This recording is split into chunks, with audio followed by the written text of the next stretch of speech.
The gentleman yields back. Chair now recognizes Mr. D'Esposito for 5 minutes. Well, thank you, Chairman. And Mr. Russo, thank you for being here today. I also want to thank you for your service to keeping people safe and law enforcement. I, too, spent a career in the NYPD, so thank you for all that you've done. Thank you. Are you aware of the law that governs the IG's non-disclosure of the identity of an employee or member who has come forward with a complaint or information of potential Capitol Police misconduct? I'm familiar with it. Okay, so I'm just going to read it for the record.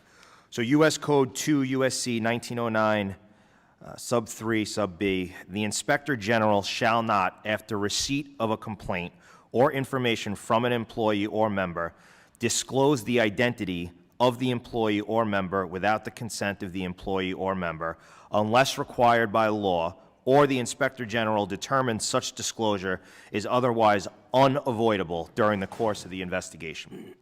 So, I think I know the answers to these questions, but I'm going to ask them for the record. Do you agree that this is important to protect rank-and-file officers and employees from receiving retribution from coming forward with potential misconduct? It's of paramount importance. Okay. Do you interpret this section as only protecting specific individuals who specifically ask for whistleblower protections, or does it apply to anyone, the rank and file, the men and women of the Capitol Police, that come forward with a complaint or information regarding potential misconduct and speaks to the OIG or someone from your office? It applies to all. Okay. As Inspector General, have you ever disclosed, and I know you've only been here since January 29th, and we thank you for that, but during your time as an Inspector General here or in previous capacities, have you ever disclosed the name of an employee or member who had come forward with a complaint or any information? Not that I can recall. Okay.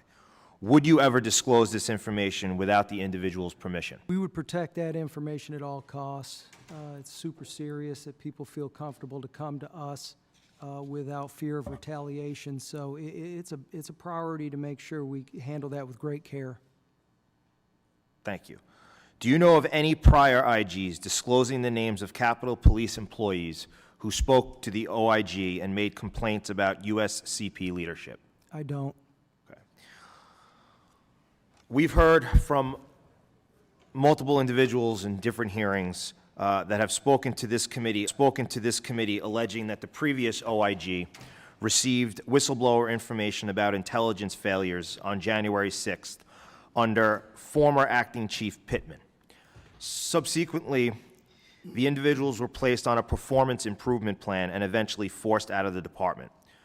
Do you, as the OIG and in your previous capacities, do you consider this retaliation? I'm not familiar with the situation or the details, so it's hard for me to make a judgment. I would submit to the committee that it's one of the most important things we do to be able to protect these complainants, and that any disclosure of that information is inappropriate. You want to protect them from retaliation.